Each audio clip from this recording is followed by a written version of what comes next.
అమ్మవారి యొక్క సేవ భక్తుడు ఏ విధంగా చేయాలి? సాంప్రదాయంలో మన గురువులు ఎన్నో వేల కోట్ల విశేషములు మానవుడి కలియుగంలో ఏ విధంగా ప్రసరిస్తాడు, ప్రవర్తిస్తాడు. ఫస్ట్ మన ప్రవర్తనలోనే అనేకమైన దోషములు ఉండొచ్చు. అది మనకు తెలియదు, కేవలం గురువులు మాత్రమే చెప్తారు. నువ్వు ఇలా ఉండడం వల్ల సాధనకి నువ్వు దూరం అయిపోతున్నావు. వెంటనే మనస్సు చివిక్కమంటుంది. ఇన్ని సంవత్సరాల బట్టి అమ్మ పాదాలు వదలకుండా మంత్ర సాధన చేస్తూ ఉంటే ఈ రోజున ఇటువంటి మాట వినవలసి వచ్చిందా అని ఒక రకమైన అవరోధం కలిగిస్తుంది. తప్పదు తప్పదు. కారణం ఏం చెప్పమంటారా? నువ్వు చేసే సాధనలో లోటు ఉంది అని లేదు, సక్రమంగా లేదు. మనం ఎదిరించాక జాగ్రత్తగా, అంటే అద్భుతమైనటువంటి డ్రైవింగ్ వచ్చిన వాడు ఏమి కాని వాళ్ళగా ప్రతి సెకండ్కి బ్రేక్ వేస్తే ఎలా ఉంటుంది చెప్పండి? బస్సులో నువ్వు కూర్చోగలవా? అతను కాదు, ఎవడు కూర్చోలేదు. మనం ఏం చేస్తున్నాము? సంశయము అనేటువంటి బ్రేక్ వేసి మనం వెనక్కి వెళ్ళిపోతున్నాం. సంశయం ఉండకూడదు. ఇప్పుడు నేను ఏదో చెప్పాను, ఇప్పుడు ఈ మధ్య బాగా యూట్యూబ్లో చెప్తున్నారు, ఎప్పటి నుంచో చెప్తున్నారు వాళ్ళు. వాళ్ళ చూసిన తర్వాత మనం చూడొచ్చు, చూడకపోవచ్చు. కానీ అమ్మ గురించి మాట్లాడేవాడిని పరమా భావనాకృతికి ఆమెను ఇక్కడ తెచ్చుకుంటుంది, గుళ్ళో పెట్టుకుంటుంది. కదా బాబా కూర్చో. అమ్మ గురించి చెప్పేవాడిని, అమ్మ గురించి వినేవాడిని, అమ్మ గురించి ఆలోచించేవాడిని, ఆ నలుగురిని ఇక్కడ కూర్చోబెట్టుకుంటుంది. ఆ నలుగురితో మన సమానమైన స్థితికి చేరాలి అంటే, అమ్మవారి యొక్క కరుణ పొందాలి అంటే సంకేతం. ఏ సంకేతాన్ని పొందేమో సరే, గురువుగారు చెప్పిన దానిలో ఏం లోటుందో వెతికే బదులు ఎలా చేస్తే నేను నిన్నటి వరకు చేసేది నిరుపయోగం కాకుండా ఆనందానికి దగ్గరవుతానో ఒకసారి మళ్ళీ గురువు చెప్పండి. కానీ గురువు గారు ఉపదేశాలు గురువుని తీసుకోకూడదు. ఎక్కడ గురువు దగ్గర తీసుకున్నామో ఆ గురువే శాశ్వతంగా ఉంటాడు. ఆ గురువు గారు సిద్ధి పొందిన తర్వాత మాత్రమే ఆ ప్రయత్నం చేయవలసి వస్తుంది. మన బాబుడి అడిగింది, అమెరికాలో నేను ఉంటున్నాను, మా గురువుగారు ఇండియాలో ఉన్నారు, నేను ఎలా అన్వయం చేసుకోవాలి అని అడిగింది. సరే, మీ గురువుగారు శిష్యులు ఎవరైనా అమెరికాలో ఉన్నారా మీ దగ్గరలో? ఉన్నట్టు విన్నానండి. కాదు, ఉన్నట్టు తెలుసుకో, వెళ్ళు, ఇంకా తెలుసుకో. అంతేగాని గురువు ఎక్కడైనా ఉంటాడు. నామరూప విభజిత అమ్మవారికి అంత పవరించింది గురువుకి. ఏ రూపంలోనైనా ఎక్కడైనా ఉండే స్థితిని అమ్మవారు గురువుకి ఇచ్చింది. అవే ఇప్పుడు అనర్థానికి కొన్ని కారణాలు అవుతున్నాయి. కొన్ని తత్వానికి కొన్ని ఇబ్బందులు అవుతున్నాయి. కానీ ఎక్కడ వెనకలేదు, తనకలేదు. పీఠాధిపతులు, సాధువులు, సన్యాసులు, రమా రాకేంద్రవదన రథరూప రథప్రియ ధర్మాన్ని కాపాడడానికి వాళ్ళ ధర్మం అనేటువంటి భావంలోకి వెళ్ళగట్ట ధర్మాన్నే కాపాడుతూ వాళ్ళు కూర్చున్నారు. ఈ రోజున మనం ధర్మం గురించి మాట్లాడుతున్నామంటే వాళ్ళు చదవరు.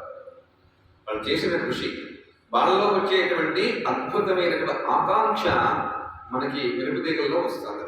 ఆకాశం ఆ మెరుపుతీగలు మనలో ప్రవేశిస్తున్నాయి. కటిల్లత సమరుచి చక్రో ఉపరి సంస్థిత అంటున్నాం.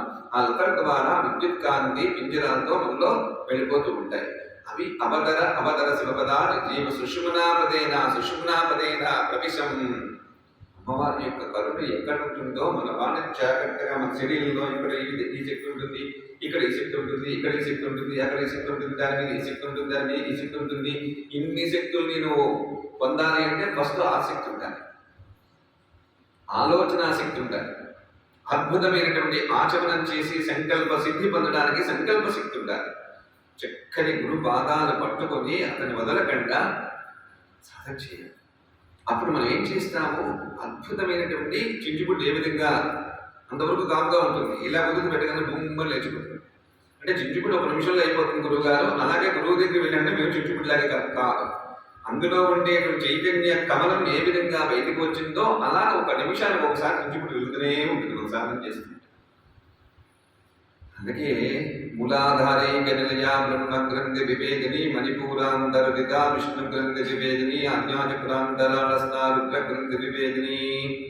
అమ్మవారి యొక్క నామాలు చెప్పుకున్నప్పుడు, అమ్మ గురించి ఆలోచిస్తున్నప్పుడు, అమ్మ తత్వాన్ని చెప్తున్నప్పుడు మధ్యలో వాడు ఇలా దోషం చేశాడు, వీడు ఇలా దోషం చేశాడు, మన అతపాదానికి వెళ్ళిపోవడానికి అన్నే కాలం అవేం మాట్లాడకూడదు, అసలు మాట్లాడకూడదు.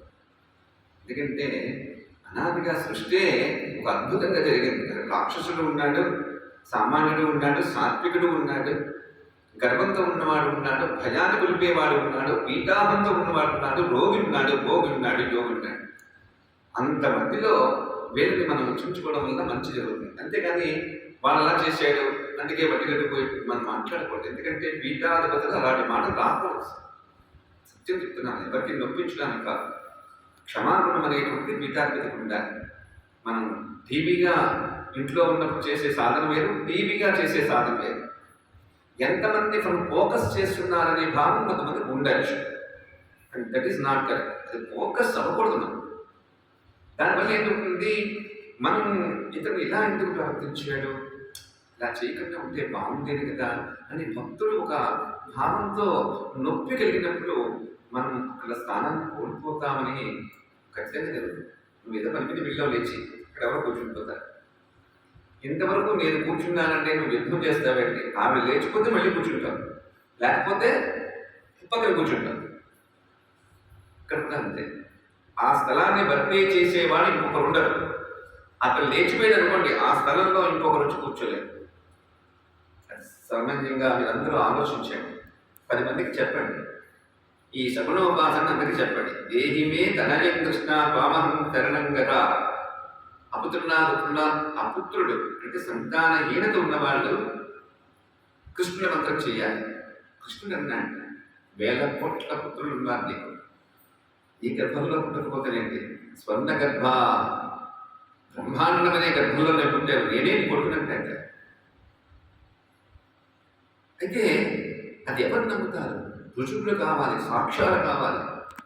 వాళ్ళు నమ్మడానికి ఎన్నో ప్రయత్నాలు చేయాలి. అంత అవసరమా చెప్పండి? ఆకలి వేస్తే అన్నం పెట్టున్నాం, అది నమ్మకం ఏంటమ్మా? కడుపు నిండిందంటే ఆకలి ఆటోమేటిక్గా దొరుకుతుంది. కడుపు నిండిన ఆకలి వేస్తుందంటే లోపల లోపం, అనుమానం కాదు. ఆ రోగాన్ని కుదర్చడానికి వైద్యుడి దగ్గరికి వెళ్ళాలి. అది ఉపాసన కాదు, వైద్యుడు ఉపాసన. దీనికి ఏం కావాలో చేస్తాడు. కానీ శ్రీ విద్యా రహస్యాలు వైద్యము ఉంది, న్యాయశాస్త్రం ఉంది, జ్ఞానశాస్త్రం ఉంది, విజ్ఞానం ఉంది, భావ స్పష్టత కలిగినటువంటి అనేకమైన ఆలయాలు ఉన్నాయి ఇందులో. దీన్ని మనం పరిగణలో తీసుకున్నప్పుడు స్పష్టత మనకు వస్తుంది. ఫస్ట్ స్పష్టత వస్తుంది. సాంద్రకరుణ కావలసిన మన నిజంగా ఆమె పాదాలు పట్టుకోవాలనిపించింది. అది నిజంగా లక్ష్మీ గణపతి బాల పంచదశి భూపాల నుంచి వచ్చింది అని చేసింది. పురస్కారం ఎంతాలో అలా తీసుకుని ఆవిడ 888 పురస్కారం నిమిషం కానీ ఉండదు ఆవిడకి. ఎందుకంటే మేము లైవ్లో చూశాను, ఎందుకంటే ఆమె చూపించింది మా పరిస్థితి ఇది గురువు గారని. కానీ అది ఎవరు చేయగలిగితే మనకి ఖాళీ ఉన్నా కూడా చేయలేకపోతున్నాం. దానికి కారణం ఏంటి? మనమే ప్రశ్న వేసుకోవాలి. ఆమె ఒక్కడిని పొగడట్లేదు నేను. అటువంటి అద్భుతమైనటువంటి బీజాలు ఉన్నాయి. మనం ఎప్పటికీ కూడా ఈ సంస్కృతి ధర్మం 100% కాపాడాలి. కానీ ఇక్కడ రివర్స్ చేయాలి.